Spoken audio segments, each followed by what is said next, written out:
to be discussing today, which is going to be from Dave Thompson on accounts, business accounts. He's going to be just giving you those little bits of what we hope are just going to be inspirations for you to come and talk after. So you're not going to get answers in the presentation, you're just going to get questions. Come and see us after about that. Then we've got from Compass IFA, independent financial advisors. Why independent financial advisors? Because solicitors cannot refer on to banks, etc., that just sell their own products. We've got to refer on to independent financial advisors because they will tell you what's best in the market for you. So they're very important people, and we need to listen to Rob and what he's got to say about that. Good businesses, good business planning will require investment. That term working capital is quite familiar to everybody, but it is a true term. You need to have good working capital, you need to have investment in your business. So again, if you're the sort of person that's building up a business and finding there's a lot of surpluses around, don't just chuck it all in the bank account, getting about 0.25% interest.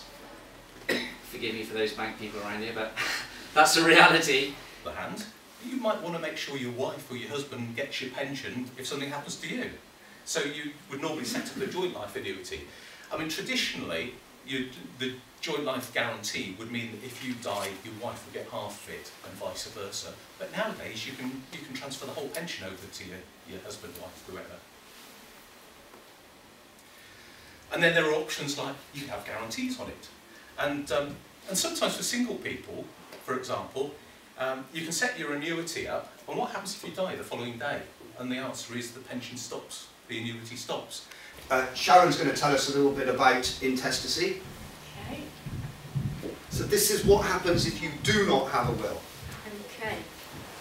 The intestacy rules have been around for a long time, since 1925, so they're a bit out of date. And they were thought at by the legislative. They saw the types of wills that were sent into the probate registries. They had to look through the wills and they thought, oh, who do people normally leave their money to? And so they drew up a list, like an order of entitlement. So this was based back in 1925, and although the limits have gone up since then, they've not really kept pace with what you would expect your partner to receive or your children to receive on your death if you didn't have a will. Okay, thank you all for coming.